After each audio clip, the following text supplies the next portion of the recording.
Yesterday afternoon, during our annual business meeting, we introduced our 2012 and 2013 Board of Directors and Officers. They're an outstanding group who will lead us in all our efforts during the upcoming year. Serving on a NASBA board or committee requires dedication, commitment, and sacrifice. As we usher in our new group of leaders, let us recognize the ones who have made this past year a very successful one.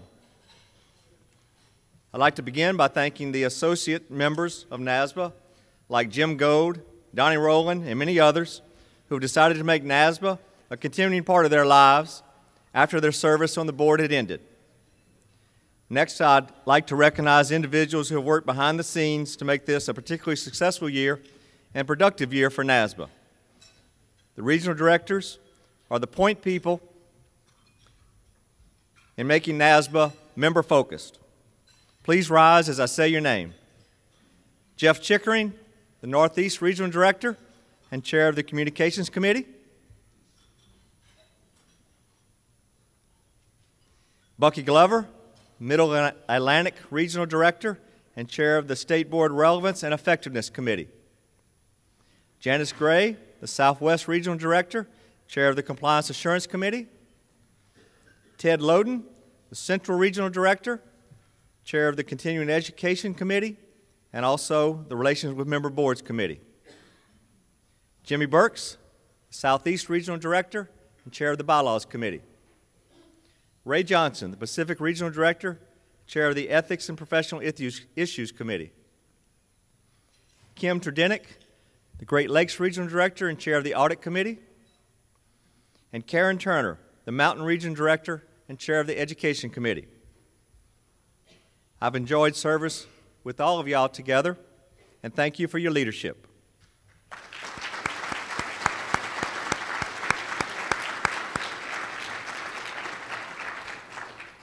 We want to recognize the other committee chairs from this past year. Some of those who are not in attending, but I'll mention them as well. If you're in the room, if you please stand when I call your name, and we'll hold our applause until the end. Our committee chairs this past year have been Dan Sweetwood, the Accountancy Licensee Database Committee. And Dan, is there a committee that had more fun than yours? I didn't think so. As well as extraordinarily productive, and it's a compliment to your leadership. Administration and Finance Committee, Director at Large, Kent Small.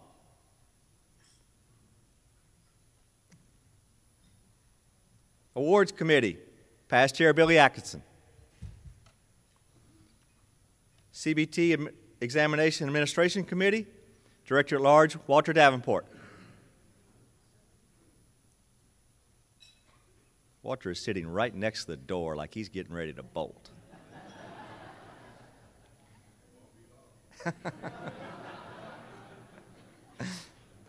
CPA Examination Review Board, Sandy Wilson of Alaska. Enforcement Resources Committee, Director at Large, Harry Parsons. And let me try this one more time, of Nevada. Did I get it right? Nevada? Oh, I'm on a roll. Executive Directors Committee, Pamela Hill. Global Strategies Committee, Laurie Tisch.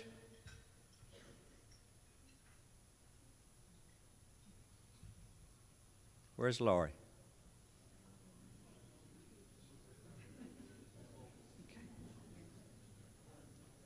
International Qualifications Appraisals Board, Bill Tracy. Legislative Support Committee, Director at Large, Donnie Burkett. Past Chair Advisory Council and Nominating Committee Chair, Michael Daggett. Regulatory Response Committee, Rick Ehrseman. And the UAA Committee Chair, Carlos Johnson of Oklahoma. Thank you to all, and to all the committee members that served.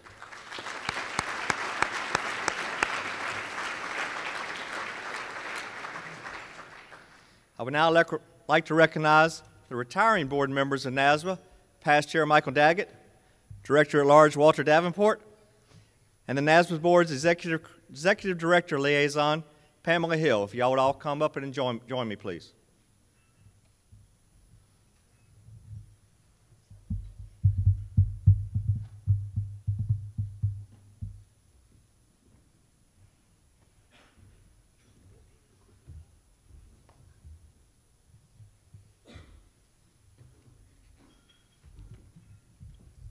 All three of you have served the organization with great dedication. It's been a real pleasure to work with you.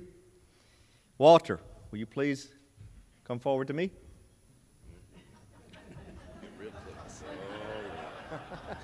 What's it about? Well, I have a token of appreciation to present to you, but I also just want to tell you as a friend, tell everyone here what a good time we have had over the years, and what a pleasure it has been to see you to present to the NASBA members at our conferences and meetings. Walter has a great saying, which is, well, I won't do it quite the justice, if you don't mind. What is it about being seen? Well, it's always good to be seen and not viewed. Better to be seen than viewed.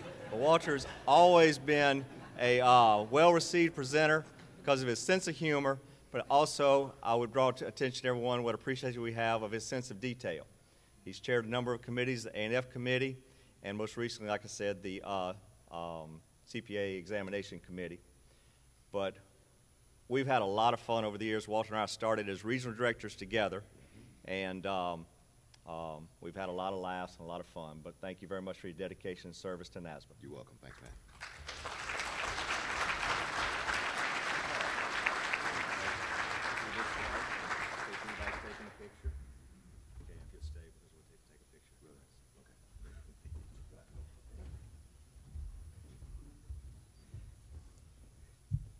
Next, Michael Daggett. You've brought wit, diplomacy, and creativity to the many assignments that you have fulfilled for NASBA. And we hope that now, as you have completed your term as immediate past chair, that we'll still be able to count on you for your help. And I thank you personally for your guidance and counsel during the course of this most recent past year. Thank you, Michael. Thank you.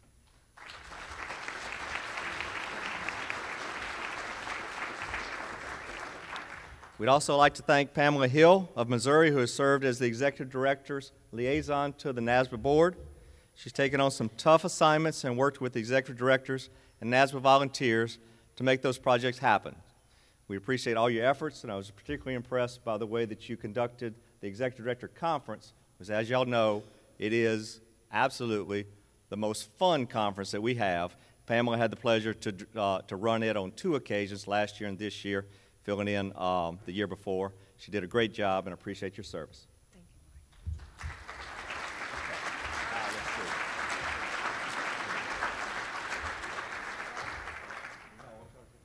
Mark.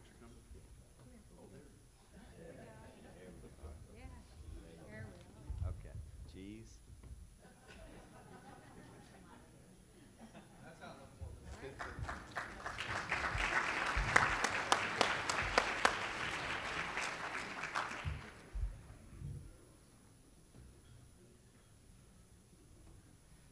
While I'm delighted to acknowledge the contributions of the NASBA board members, I'd also like to emphasize that the strength of the organization does not lie solely in its officers or directors or its committee leaders. It also lies in those that serve on the committees and participate in our NASBA meetings.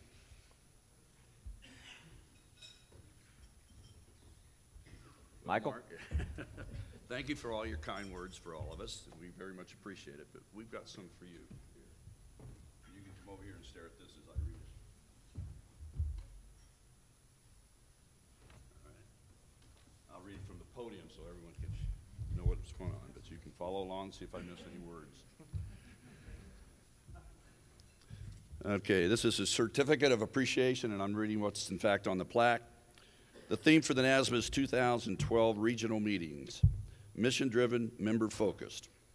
Perfectly personifies a chairmanship as well. Chairmanship of Mark P. Harris, CPA. A servant leader, he remained steadfast to position boards of accountancy at the center of his plan for the year. He carried out NASBA's mission to enhance the effectiveness of state boards of accountancy, as proven by his accomplishments throughout the year. Thoughtful and respectful of others, imbued with an inclusive nature, Mark often solicited ideas of fellow members of the NASBA Board of Directors, state board members, executive directors, and let's not forget NASBA staff. During his tenure, he instituted the new vetting process for NASBA position papers and formulated a strategic planning force comprised of state board members and executive directors. They were charged to strengthen the organization's founding principles and clearly define the vision of NASBA for the future. Mark's forward-thinking and inventive leadership embraced change in an organization with a new CEO at the helm. As chair, he brought forth numerous innovative ideas and was the brainchild of the Goldfish Bowl. As chair, he brought forth, okay, I'm sorry, I lost my place here. Goldfish Bowl approach to gather member suggestions for new and relevant programs. He also challenged the Communications, Outreach, and Relations Committee to rejuvenate NASBA's meetings with the addition of fresh agenda topics, energetic speakers, and interactive networking opportunities. An intelligent and witty leader, Mark Harris embraced NASBA's FISH principles and strived to make the day of all whom he came in contact. He was a pervasive advocate for the boards of accountancy and worked tirelessly on their behalf, and he did so with fun.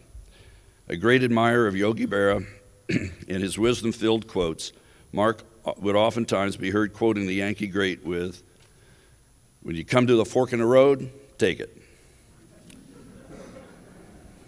Kind of fits your mindset, too.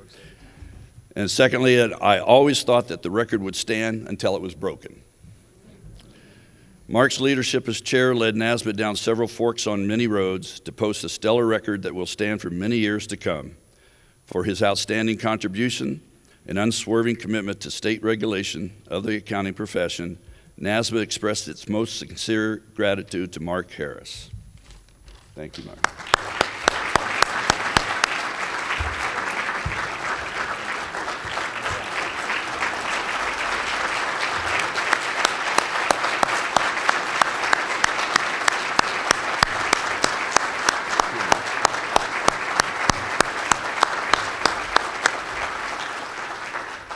Well deserved.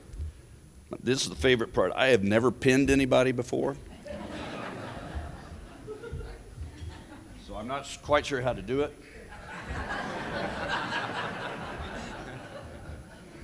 This is a past chair's pin, and we expect you to wear it with great pride, as you should. I will. Thank you very much. Thank you again. Thank you very much.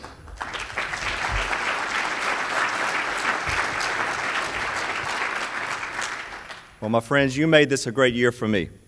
Beth and I have enjoyed working with you and the opportunity to represent NASBA for a brief period of time.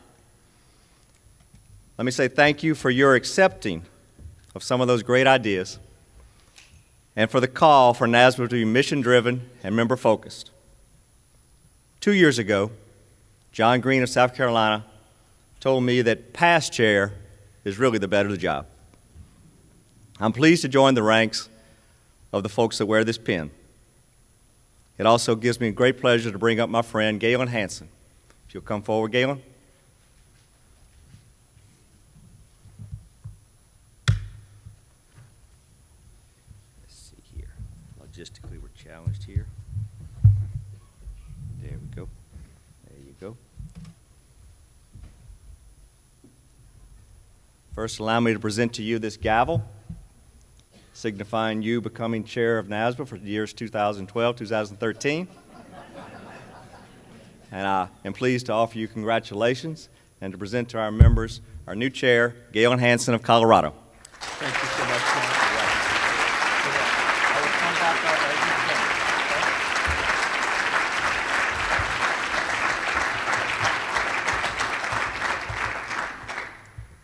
Let me say one thing before I get started. There's a lot that's been going on outside with the weather, and I just wanted to take a moment to say, you know, our thoughts and prayers are with those that are from the Northeast and with your families. So please accept that. Please convey to them our concern, and hopefully everyone that's traveling back in the next few days will do so safely. Vision is the art of seeing what is invisible to others. I love that quote.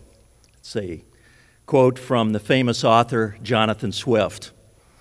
And in the next few minutes, I want to share with you my vision of what I want to focus on next year so that we together can move NASBA forward. And the three areas that I want to talk about and focus on are leadership, engagement, and probably my favorite, service. And starting with leadership, I think the best recent example that we've seen of leadership involves the private company reporting issue and how it was handled by our past chair, Billy Atkinson, and NASBA. As you know, the profession for many years has had a very heated debate about private company reporting standards, the relevance and complexity. This has been a Wall Street versus Main Street argument. It's been private versus public, big versus small. You know the arguments. Well, in 2010, a blue ribbon panel was formed to address this particular issue. And around the country, there were those prominent individuals that were placed on this panel. It included our very own Billy Atkinson. And during the year that followed, there were hearings, there were discussions, there were debates. We had experts from all around the country that were brought in. As you know, there were a lot of letters that were written. There were input from these various stakeholders. And it boiled down to basically two different issues. On the one hand, there was those that said, you know, we need to start all over again. We need to scrap the system. It's broken. And then there was another view. That view was, you know, we need to work within this system that we have. If something's broken within that system, we need to fix it. And so those were the two competing arguments, both very legitimate arguments. Both had their merits. NASBA's position came down on the latter, and it became known as the minority view. And it was the one that in the end succeeded. But there were round tables. I had the privilege of being on one of those round tables. It was in Dallas, where we debated this issue. Billy and NASBA came under severe pressure. They came under great criticism as a result of the position that they had taken. But my friend Billy Atkinson stuck with his guns, and so did NASBA. And my point isn't so much the example here, but the leadership that was displayed was incredible. And Billy, you know, kudos to you for the person that you were, for standing up for what you believed in and what NASBA believed in. In the end, a private company council was formed. And who do you think was appointed to it? But two of our great leaders, Billy Atkinson and Diane Rubin, another former NASBA chair. Think of that. And incredibly, Billy was asked to chair the private company council. Well, each one of you that are here today are leaders in your very own right. And you can lead that same exact way. At your state board, within NASBA, or maybe an external appointment. You might be appointed to a private company council, but the point is that you have that voice. As members of the state board, appointed by your governor, you have that right and voice to speak out. I'd like to turn now to engagement. As you know, mobility and cross-border practice has been a grand success. It's been a partnership accomplished with much fanfare. We've all heard about it. A lot of cooperation and engagement took place between the AICPA, NASBA, state boards, state societies. They all came together and accomplished and were engaged on this particular project. But at the same time, there's another component of mobility that we don't hear much about.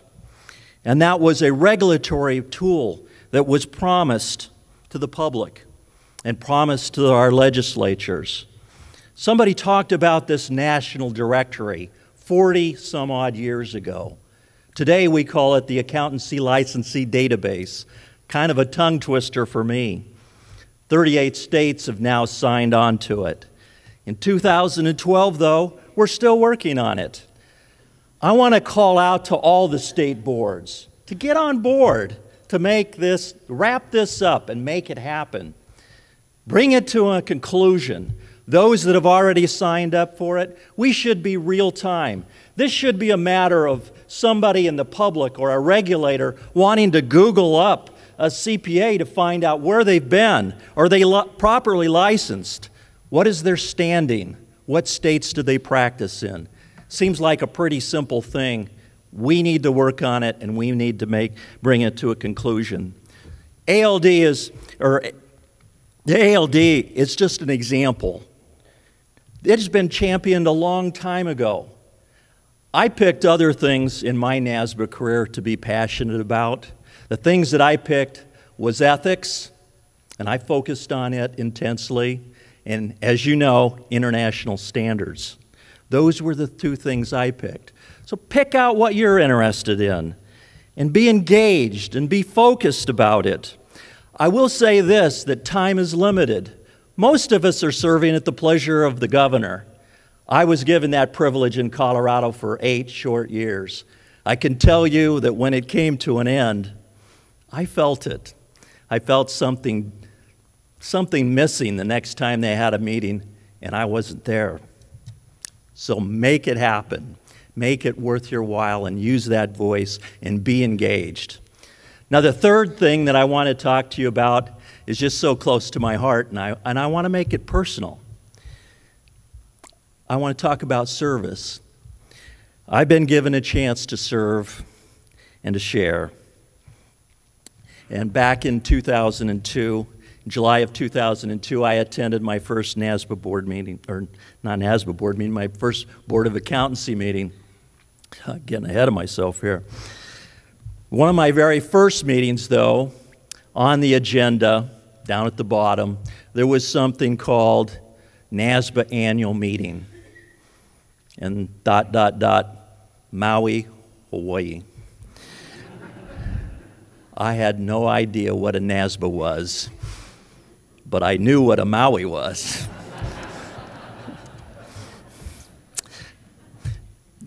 People went around the table to see who would represent Colorado in Maui. And interesting enough, as they went around that table, people had other plans. They had family plans, vacation plans. They had client issues and deadlines. And I didn't think they'd ever get to the new guy on the block, but it came around to me. And sure enough, I might take my regulatory duty and go to Maui, Hawaii. I might think about that. And by the way, I did have in the back of, I have to admit, I had in the back of my mind my diver certification needed to be cleaned up, and I'd never finished that open water diving business. So Colleen and I enthusiastically, we set off to the Aloha State. And there I met some wonderful people, attended some wonderful meetings. Now, I'll have to admit to you that in one or two of those meetings, I brought along my baseball cap and my sunglasses and was sort of slipping out the back door there to take care of that diving business. And by the way, for those of you that know all about Tom Kenny's raffle, there are some particular rules. You have to be present. When I was on one of those little excursions, I did win the grand prize, but I didn't win the grand prize, did I, Tom?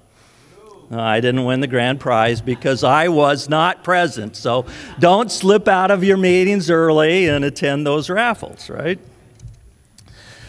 But the important thing is I started making relationships while I was there. I met Ted Loden, for example, who served with me later on the board of directors. Ted from Iowa, and has become just a good friend.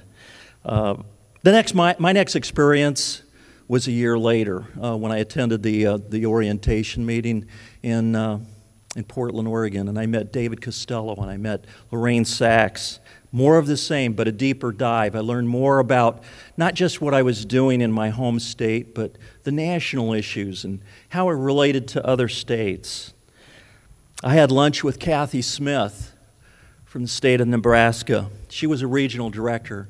And as I was sitting with Kathy, I was thinking, you know, it'd be great to be more involved with this NASBA thing, but I'd probably never be asked to be a leader of it. Nah, that would never happen to me. Well, a couple of months later, I was working in my office one day, and I get this call from a fellow by the name of Michael Conaway, and he was chairman of NASBA, and he said, our Mountain Region Director just got transferred to Australia. Would you have any interest in serving in his stead? Me, Galen Hansen? Yeah, I might think about it. Let me talk it over with, but do we get to go to Maui again? No. So I went ahead and forced myself to do this. I went through the new board member orientation. Michael Weatherwax reminded me on a number of occasions, Hanson, this just sort of fell into your lap, didn't it? And I said, yeah, of course, I was lucky. But you know something? I ran with it. And I've been given amazing opportunities. I just finished up my term on the Professional Ethics Executive Committee over at the AICPA. And Lisa Snyder and Jason Evans are here, and thank you so much for your friendship over the years. It was a wonderful experience. And I was on the PCAOB Standing Advisory Group. And I've been on the International Ethics Consultative Group to the Ethics Board and their Auditing Board internationally. I've just been given incredible opportunities. Last year I was at the IFRS SEC Roundtable in Washington, D.C., and just 2 weeks ago the Independence Roundtable in Houston that the PCAOB held. But probably the highlight of my experience came in 2007 when I got a call from the United States Treasury Department. Henry Paulson's office, the Secretary of the Treasury, was calling to see if I would serve on the advisory committee to the auditing profession. And in 2008, think about 2008, the crisis that went on, the things involving companies going down. I was there on 6 different occasions at the Treasury building, right next door to the White House. And in those meetings, I'd look out at that lawn and think about my home state. But what an amazing experience that has been. To be able to do these kind of things, to be there and participate and be part of the dialogue. I would have never had that chance if I hadn't have been willing to step forward and serve.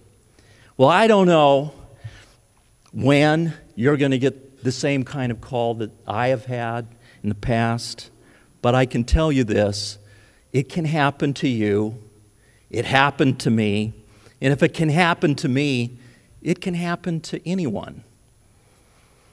Now, I've talked a lot about myself, and I want to take a moment or two to pay tribute to a few people that are with me here today that have supported me and has given me the opportunity to do the things that I've experienced. And I'd like to start with my very own wife, Colleen, sitting in the front. You know, I found Colleen about 22 years ago, and she gave me a second chance at life. She believed and trusted in me when no one else would.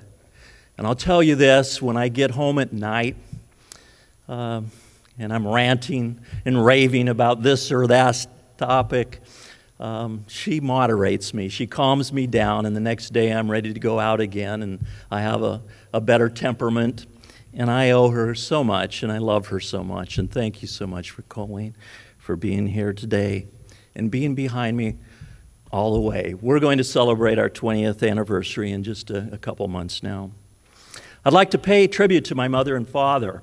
They're watching by the internet, I hope. My mom and dad aren't able to be here because of their inability to travel right now.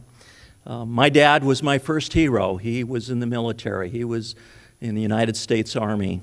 And he served in Vietnam. He served in Korea. He holds the Bronze Star. And I'm so proud of him. He, as I said, is my first hero. My mother has always been there to support me. She's been there when no one else was, in those wee hours of the morning when we cried together about things that hurt. 3 of our 8 children are here today, and I'd like to introduce them. And by the way, we do have 11 grandchildren. Of all places, this is where they ought to be. But I'd like to introduce my oldest son, John. He's here with his wife, Kim, from Arizona, and Brittany Rogers Carford Rogers. I can't get used to that married name thing. I'm so glad that you could be here today. You're the other daughter that I never had. And then every family has a family clown. And we bring ours along with us occasionally, and that's Niels Carford. He's the family jester. And Niels was only 2 years old when I first laid eyes on him, and I changed many a diapers over the period of time when he was an infant. And that counts where I can call him as my son, and I love him too. It's good to have you with us, Niels. Niels is a student at Brigham Young University. And then I have a couple of my 50 partners that are here with me today. They traveled all the way from Colorado just to be here at this inaugural luncheon, and I'd like to introduce them. I have Dave Steiner. The name of my firm is Earhart, Keefe, Steiner, and Hotman, and Dave Steiner is the Steiner part of that name. And Dave, I just love him. He sees me in the hallways and he debates and tells me how wet I am about international standards and private company GAAP and so many other things. Dave is the chairman of our board of partners, and I'm so honored to have him here. Steve Schenbeck sits in the office right next to me. He's our chief operating officer. Steve was the person that hired me at the firm. And by the way, and I know how important the best places to work thing is in Nashville. Well, it's important in Denver, too. We've won it so many times that they disinvited us, so we're now in the Hall of Fame. And just last week, so we only compete nationally, and just last week we placed for mid-sized companies number 10 nationally in the best places to work. So that's why I have the support of my partners to be here, because they know how important that it is that we participate in activities and regulatory matters such as this. So thank you so much to my 2 partners that are here today. I'd like to recognize the Colorado Board of Accountants sitting at this table over here. Brian Pritchard is here from the Department of Regulatory Agencies. So thank you so much for your support. It was a pleasure to serve on the Colorado Board, something that I'll always be very, very proud of. I would be remiss if I didn't mention Mark and Beth Harris. Mark has been like I'll say an older brother. I won't say a bigger brother than me, but I've followed him around all through my NASBA career, and he's always sort of told me, now, Galen, you need to do this and that, and you saw him up here. He's taking care of me with the gavel, and, you know, I need to stand here and there. This happened all the way as regional director and a director at large. Thank you so much for your friendship over the years, Mark. And of course, Beth, I'm not sure where she's at, but the NASBA nurse who literally saved my life in Key West in January, and there's a long story to that. We don't need to go there. And of course, there's former NASBA chairs, and each one of them I have learned from and have been mentored by. I'll just mention their names, and I hope that I don't miss anyone. But when I say Daggett and Atkinson and Sadler and Cotterill and Johnson and Rubin and Weatherwax, you are the gentleman and lady that I have served with and I've learned so much from over the years. Now, the NASBA staff are so special too, and I can't go through all of them, but I can mention 3 that I've worked very closely with over the years. Tom Kenny, of course, my good friend Tom Kenny, who has always been there by my side to encourage me in the things that I've been asked to do.